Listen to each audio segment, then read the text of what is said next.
Olá, seja bem-vindo, dia 20 de outubro. Bom dia para você que nos acompanha, 9h03 da manhã. E a partir de agora você confere junto comigo as principais notícias da nossa cidade. Hoje nós estamos recebendo o Dr. Belmiro de Siqueira, que é mastologista, para conversarmos sobre o Outubro Rosa e a importância da prevenção e do diagnóstico precoce do câncer de mama. Seja muito bem-vindo, doutor.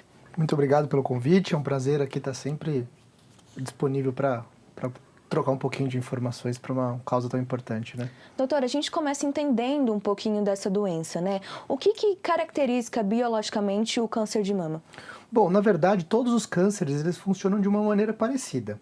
Todos os nossos tecidos do corpo, então qualquer órgão que a gente tem é formado por células. Essas células, elas se dividem, uma gera duas gera quatro gera 8 e assim sucessivamente. Às vezes, alguns fatores externos, por exemplo, o cigarro no câncer de pulmão ou até o próprio hormônio no câncer de mama, gera uma alteração nesse processo e gera células que não são adequadas, células com alguns erros genéticos. E essas células, elas acabam se dividindo e se multiplicando também. Esse acúmulo de células erradas, a gente considera um tumor ou um câncer. Então, na verdade, todos os cânceres funcionam de uma maneira parecida. Então, dessa forma, a gente pode dizer que existem vários tipos de câncer de mama, doutor? Na verdade, o câncer de mama, tem um monte de tipo, né? Quando a gente vai numa multidão, por exemplo, e chama o João, vai vir um monte de João. A gente precisa do sobrenome para saber um pouquinho qual é o João que a gente está falando. E o câncer de mama é a mesma coisa. Existem vários tipos de câncer de mama que se comportam de maneiras diferentes, que têm comportamentos de agressividade diferentes também. Doutor, daqui a pouco a gente vai falar um pouquinho sobre os sinais, também como prevenir, mas antes disso, a gente fala sempre sobre Outubro Rosa, né? É um momento muito importante anualmente. Para você, como médico que está ali nessa área, qual que é a importância que você acredita de estar falando sobre esse assunto, de ter esse mês de consciência? Na verdade, seria ideal se a gente lembrasse disso o ano inteiro, né? Mas no nosso país, por exemplo, é muito importante ter uma data celebrando isso, porque acaba lembrando as pacientes, como a gente estava conversando até aqui, que aumenta a procura pelo mastologista nessa época, não deixa de ser muito importante nesse mês. Mas é um mês de conscientização, não para a gente estimular a prevenção dessa doença, mas também em homenagem àquelas pessoas que passaram por esse problema, que estão passando, e que é muito importante nesse caso para a gente lembrar nesse mês. É uma campanha realmente efetiva, né, doutor? Sim, a gente tem visto que a informação realmente faz muito a diferença, né? A gente tem uma mudança aí em todo o cenário de tratamento, de procura, de importância no câncer de mama, justamente pelo acesso à informação das pessoas. Ótimo, e a gente já volta a trazer mais informações sobre o câncer de mama. Peço licença rapidinho. Conheça agora a história da Magda, que é uma mulher que participou ativamente da ocupação no Lagoa Azul em 1999 e ajudou famílias a conquistar seus lares no Jardim Conquista. Quem anda pelas ruas do Jardim Conquista conhece a história de um bairro que há 15 anos, com muita luta, conquistou um espaço na zona norte da cidade. Junto com outras famílias está uma mulher forte e determinada que veio do Paraná com os filhos e o marido para construir sua história em Jacareí. Um senhor deu uma casa para a gente morar na Lagoa Azul. Falou assim, Marcelo, tem uma casa de um caseiro na fábrica de bloco. Se você quiser, você pode ir. Daí nós fomos lá para ver. Quando a gente chegou lá era um quarto, não tinha banheiro, não tinha água encanada, o mato cobria a gente. Daí ele foi, cortou todo o mato, capinou. A água, o caminhão-pipa vinha de cada 15 dias. Meus filhos tomavam banho na água da lagoa. A gente colocava a bomba, tomava banho na água da lagoa. Daí eu falei, meu Deus, isso não é vida para meus filhos. Isso não é vida. Eles precisam de mais, a gente pode ter mais. Daí foi quando eu tive a ideia de fazer uma ocupação, que tinha uma área aqui no Meia Lua. Daí que eu fui começar a pensar, falei, gente, a gente pode ter coisas melhor. Em 1999, aos 22 anos, Magda participou junto com 500 famílias da ocupação no bairro Lagoa Azul em busca de uma moradia digna.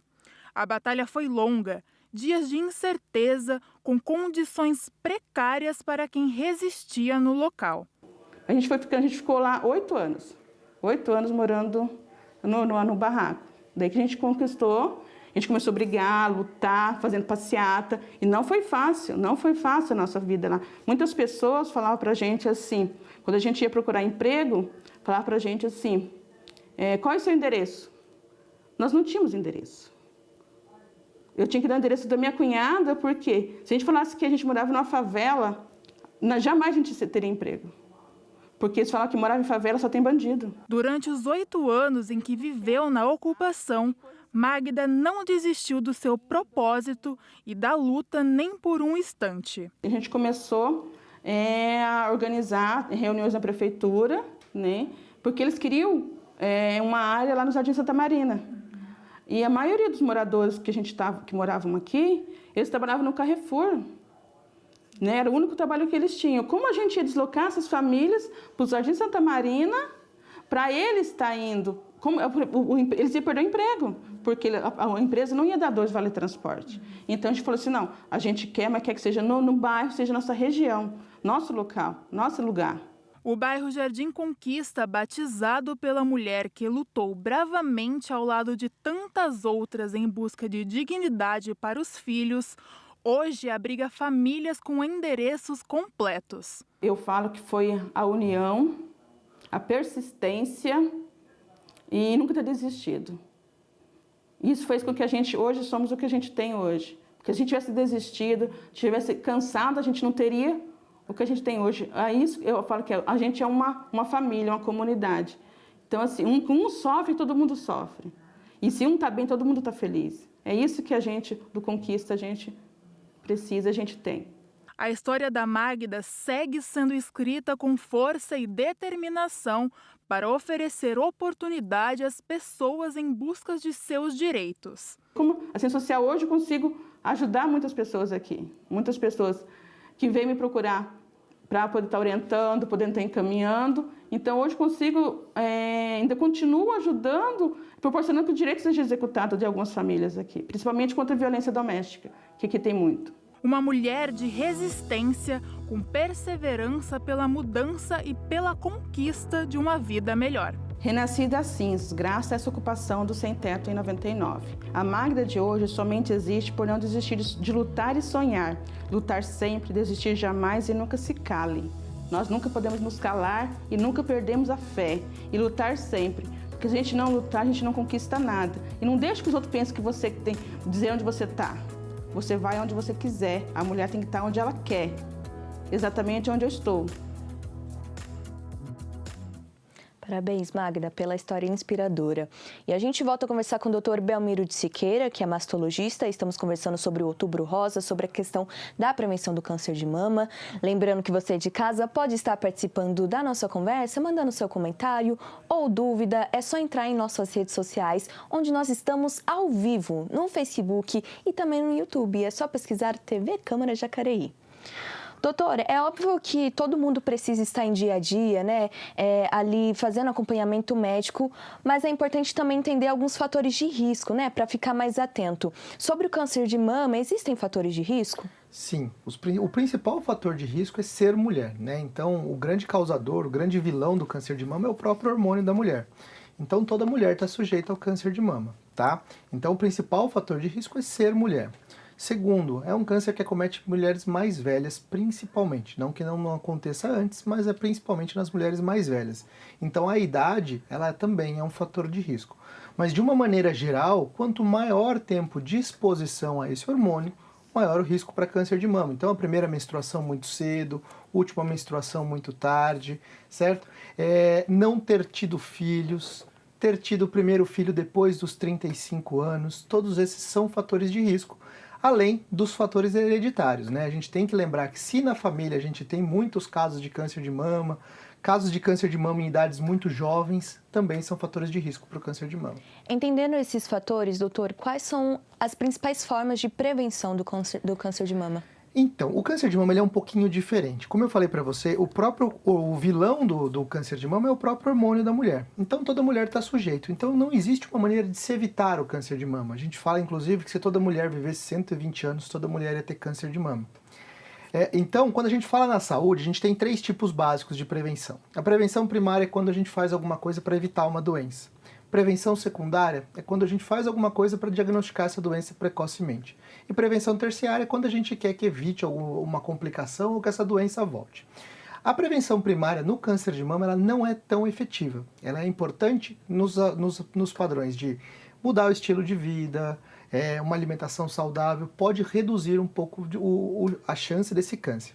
Mas o principal fator, e esse é um grande objetivo do Outubro Rosa, é estimular a prevenção secundária. É o diagnóstico precoce através do rastreamento, ou seja, de fazer o exame para tentar diagnosticar o mais precocemente possível. Mas é importante a gente saber que prevenção é diferente de evitar. Perfeito. A gente já volta para conversar um pouquinho mais sobre esse assunto. Doutor, peço licença rapidinho. Olha só, a Prefeitura de Jacareí, por meio da Secretaria de Governo e Planejamento, anuncia a fase final das obras da terceira ponte sobre o Rio Paraíba do Sul, entre as avenidas Malik Assed e Presidente Huberto de Alencar Castelo Branco. Nesta fase estão sendo realizados serviços de asfaltamento, iluminação pública, sinalização viária e paisagismo. Segundo o secretário de Governo e Planejamento de Jacareí, o Celso Florencio, a obra já está com mais de 95% concluída e deverá ser entregue ainda este ano à população. Outras informações sobre a obra, a construção, você pode conferir no site da Prefeitura, jacareí.sp.gov.br. E neste fim de semana acontece a Feira Literária de Jacareí. E quem nos traz mais informações sobre esse assunto é o repórter João Lucas Batista. Bom dia, João. Quais são as informações, por favor? Olá, bom dia a todos que estão acompanhando. Bom dia, Jacareí. E nesta sexta-feira, dia 21 de outubro, a Secretaria Municipal de Educação realiza a FLIGE 2022, a Feira Literária de Jacareí. Nessa edição, os organizadores esperam entregar até 32 mil livros para alunos, professores e também agentes de desenvolvimento infantil que atuam aqui na cidade. A feira literária é realizada na Biblioteca Municipal Macedo Soares, que se encontra ali junto do Parque dos Eucaliptos, na Avenida 9 de Julho, de número 215. E além do contato com a literatura, também é bacana a gente frisar que também teremos apresentações culturais, musicais, além de oficinas de diversos segmentos. A oficina começa nesta sexta-feira, dia 21, e vai até o domingo, dia 23, se iniciando às 9 horas da manhã e indo até às 6 horas da tarde. O resumo completo de todas as atrações que acontecerão na FLIGE 2022 você pode conferir no site da Prefeitura Municipal de Jacareí, que é o jacareí.sp.gov.br. Volto com vocês aí no estúdio. Muito legal, a FLIGE que leva o nome de Jacareí para a região. Muito obrigado pelas informações, João.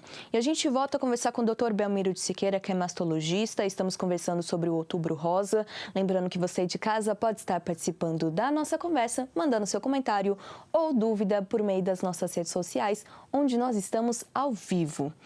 Doutor, existem sintomas ou sinais que a mulher pode perceber sobre o câncer de mama? Sim, existem sinais, mas o mais importante de todos é o autoconhecimento, ou seja, a mulher tem que conhecer o corpo dela, né? Saber como é que ele funciona, como é que ele é, porque muito mais do que a gente falar, sinais são nódulos, retração de mamilo, inchaço, que é aquela coisa que a gente escuta todas as vezes, é importante ela lembrar qualquer alteração que ela perceber na mama pode ser um indício de algum problema. E sim, ela pode perceber isso com a avaliação diária da mama dela, da avaliação mensal da mama dela, né? Ninguém melhor do que a própria mulher para perceber quando tem alguma coisa errada. Então, muito mais do que a gente ficar preso a alguns determinados sinais, qualquer sinal de alteração é importante para se procurar um especialista, um médico, para avaliar se está tudo certo, se não está. Então, isso é o mais importante. Mas, de uma maneira geral, você pode perceber nódulos palpáveis na mama, uma retração do mamilo que acontece de uma hora para outra, nódulos ou bolinhas aqui na axila, um inchaço da mama, mamas com diferenças de tamanhos repentinas, tudo isso pode ser indicativo de alguma alteração na mama. Então, se observar, né, doutora, às vezes existe até um estereótipo, às vezes no dia a dia, né, a mulher não presta nem atenção no próprio corpo e isso é fundamental para a prevenção do câncer de mama. É uma das coisas que a gente usa, é como que está. A gente usa isso para exames de imagem, a gente usa para qualquer outra coisa. Como que era antes, para a gente comparar. Essa comparação ela é muito importante, né? E ninguém melhor do que a própria mulher para saber como que era antes e como está agora. Perfeito. Doutora, a partir do momento que essa mulher percebe esses sintomas, esses sinais, aonde ela pode recorrer para entender o diagnóstico? De uma maneira geral, o clínico da mulher que a gente considera é o médico ginecologista, né? Aquele que vai avaliar, que faz aquelas consultas de rotina, anuais. Mas uma recomendação que a gente tem é que as mulheres também procurem um mastologista a partir dos 35 anos. Então, todas as mulheres a partir de 35 anos, o ideal é que fosse acompanhada por um ginecologista uma vez por ano. Mas, de uma maneira geral, percebeu alguma alteração, procurar o clínico geral, a UBS, da onde ela está, o médico ginecologista ou até o próprio mastologista. Um acompanhamento médico, né? Sim. A gente já volta a conversar um pouquinho mais, doutor, sobre a cura do câncer de mama. Peço licença rapidinho. Nós vamos por um rápido intervalo e no próximo bloco você confere mais notícias sobre a nossa cidade, informações sobre o trabalho legislativo e vai saber mais sobre o perfil da pessoa idosa em Jacareí. A gente volta daqui a pouco.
Estamos de volta, 9h20 da manhã, e a gente começa conferindo os trabalhos realizados na 34ª sessão ordinária que aconteceu ontem.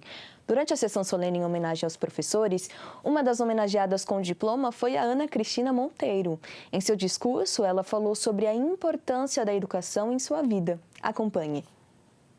Nós permanecemos firmes, exercendo com amor a cada dia o nosso papel de educador, fazendo a diferença na vida das crianças, porque é para isso que nós estamos nas escolas, para fazer a diferença. E se eu tivesse a oportunidade de escolher uma nova profissão, eu não ia pensar duas vezes. Professora, com certeza. Desde pequena, eu sempre disse que queria ser professora e lutei para isso, né? Conquistei meu sonho e aqui estou, porque eu acredito nas pessoas, eu acredito na educação e na marca que elas deixam, que nós deixamos na vida das pessoas. E na outra sessão solene, em homenagem aos dentistas, Luiz Carvalho comentou sobre a premiação e citou a relevância da profissão em sua trajetória. Confira. Eu, como jacariense, nascido e criado em Jacareí, é uma honra para mim fazer parte com tantos colegas que vocês podem ter certeza disso, que vocês são inspirações. Eu sou professor universitário também, depois vou fazer uma menção aos professores, e eu falo para os meus alunos o quanto que nós temos em Jacareí excelentes profissionais na área da odontologia. Então, eu poder estar entre esses profissionais, são 5 somente, poderiam ser vários outros premiados. Então, vocês podem imaginar o quão importante é fazer parte desse prêmio e com professores, com doutores que inspiraram a nossa profissão aqui. Então, de novo, cumprimento e fico muito contente de, no ano de 2022, poder dividir com a doutora Moema, com a doutora Lilian, com o doutor Gustavo e com a doutora Eliane Manhães. Vocês podem ter certeza disso. Daqui a pouco a gente volta a falar um pouco mais sobre a sessão ordinária de ontem. Agora nós vamos voltar a conversar com o Dr. Belmiro de Siqueira, que é mastologista, e estamos conversando sobre o Outubro Rosa. Doutor, o câncer de mama tem cura, né? Qual que é a percentagem de cura dessa doença? Sim, câncer de mama tem cura. Isso é uma coisa que eu falo todas as vezes que eu recebo no consultório. A gente tem que acreditar que é uma doença que tem cura, é uma das doenças mais estudadas no mundo. A gente tem um arsenal muito grande de opções para chegar nessa cura. E o importante que a gente tem, até trazendo um pouco mais do diagnóstico precoce, é quanto mais cedo possível esse diagnóstico, a gente tem maiores chances de cura, próximos até de 100%, tá? Então, é muito importante que a gente faça exames em mulheres que não tenham sintomas, ou seja, descobrir antes mesmo de perceber alguma coisa, para que a gente consiga descobrir o mais precocemente possível e essa cura seja a maior possível. Mas a gente tem que tirar um pouco daquela palavra, do estigma da palavra de câncer, né? E saber que também é uma doença que tem cura na grande maioria das vezes. E a cada vez mais, né, existem pesquisas, existem profissionais que estão ali, né, para também tentar ajudar nessa questão da percentagem para dar cada vez mais certo. Justamente sobre isso, doutor, em cima da sua carreira, como que você observa o Brasil no acolhimento da saúde da mulher, sobretudo nessa questão do câncer de mama? Tem sido efetivo as campanhas, a questão do atendimento público? Como que tem sido? Como que você observa? Sim, as campanhas são muito importantes porque elas realmente levam a informação às pessoas e diminuem um pouco o medo, né? A gente tem a tradição de ter medo do que a gente não conhece. E o fato de você levar a informação diminui esse medo, né?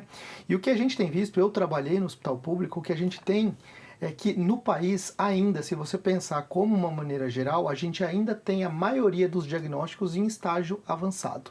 Tá? Muito em vista da não disponibilidade dos meios de fazer o rastreamento, né? A gente tem uma cobertura de mamografia no país hoje, das mulheres que deveriam ser feitas de mamografia, em torno de 20%. Essa cobertura está caindo, a recomendação da Organização Mundial de Saúde é em torno de 70%.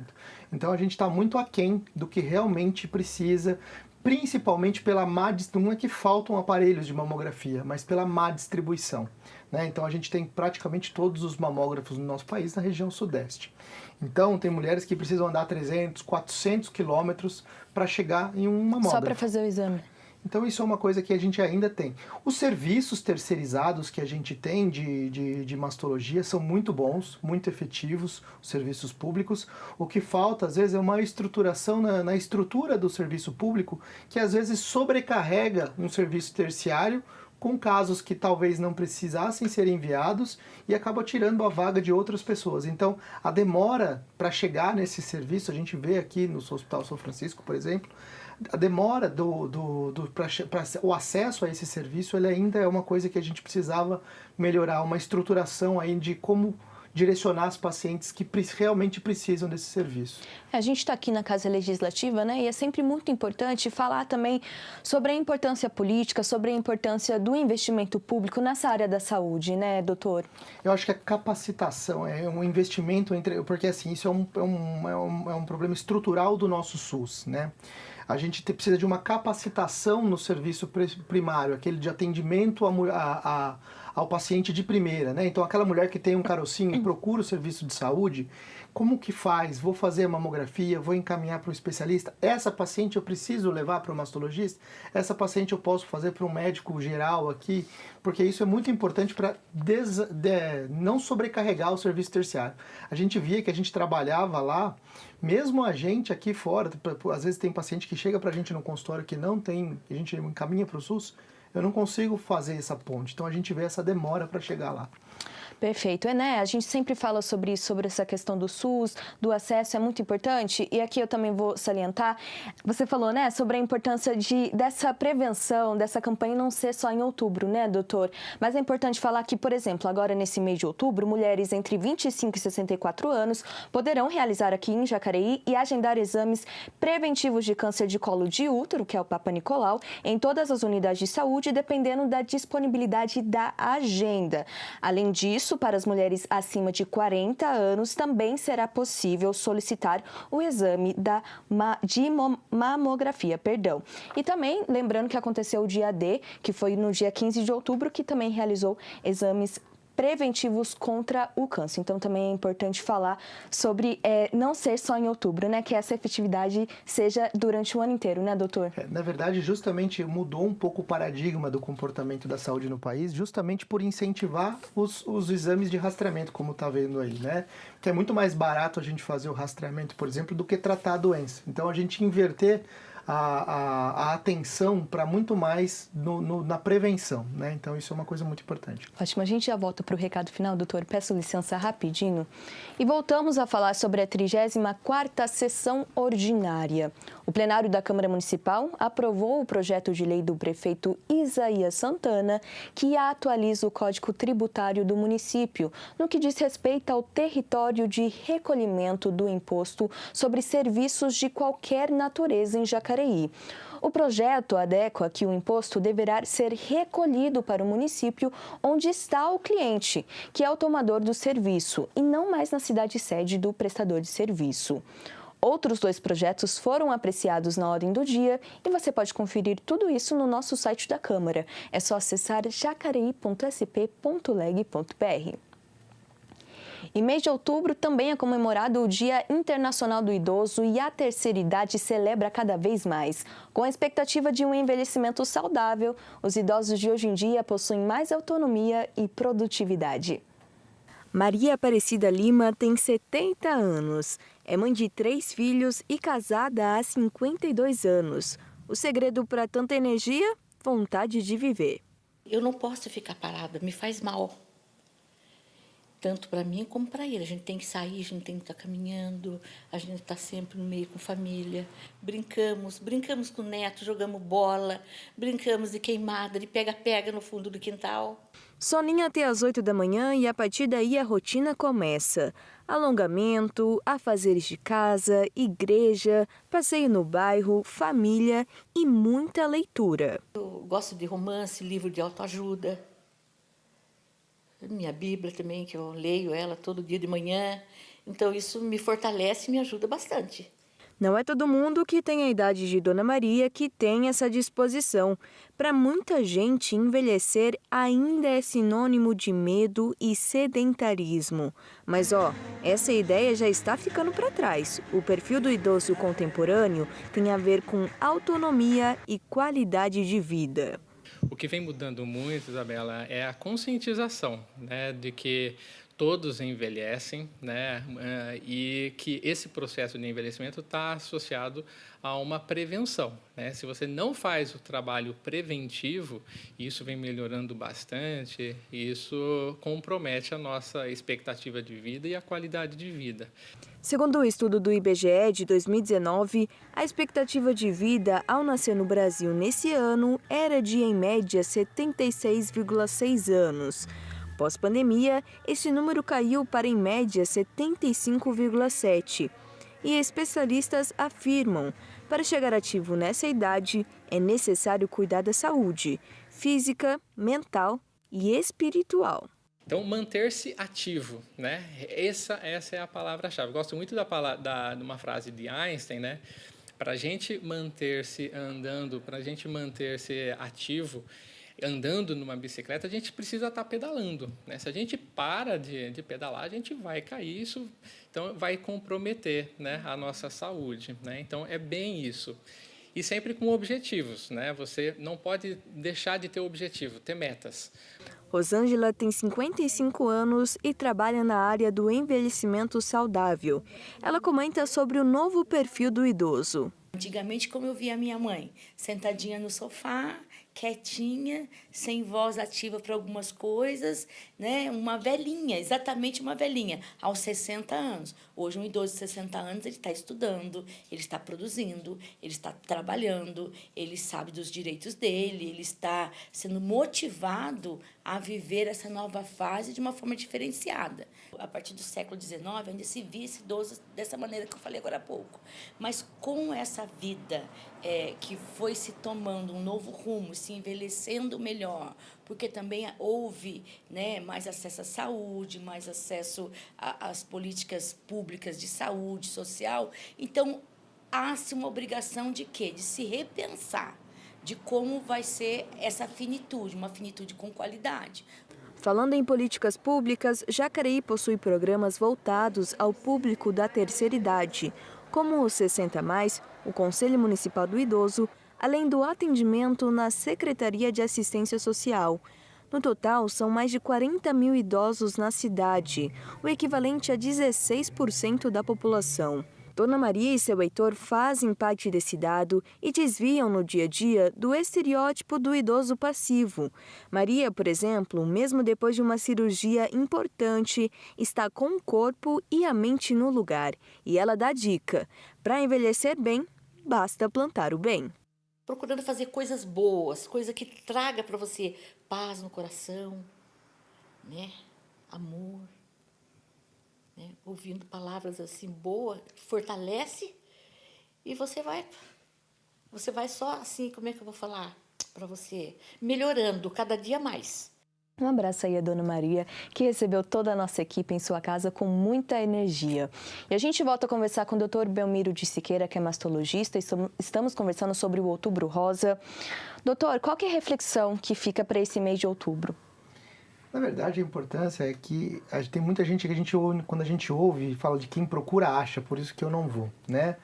E, gente, o importante é a gente achar. Quanto mais cedo possível a gente tem um tratamento de uma doença de uma maneira mais livre, mais calma, menos agressiva, e a gente consegue encarar essa doença de uma maneira diferente. Então, está nas próprias mãos das mulheres, né? Nas nossas mãos, a gente conseguir mudar essa estimativa, essa estatística que a gente tem de descobrir no estágio avançado e tirar um pouco do estigma dessa palavra, que as coisas não são tão feias como se parece, e a gente consegue fazer o tratamento, né, de uma maneira adequada. Tá aí o recado, então, se observar e realizar o acompanhamento médico. Muito obrigada pela sua presença, doutor. A gente aqui está sempre de portas abertas para receber você e falar sobre assuntos importantes como a prevenção da saúde. Muito obrigada. Eu que agradeço, é um prazer estar aqui, a gente representando a minha cidade também, né, sou um apaixonado por Jacareí.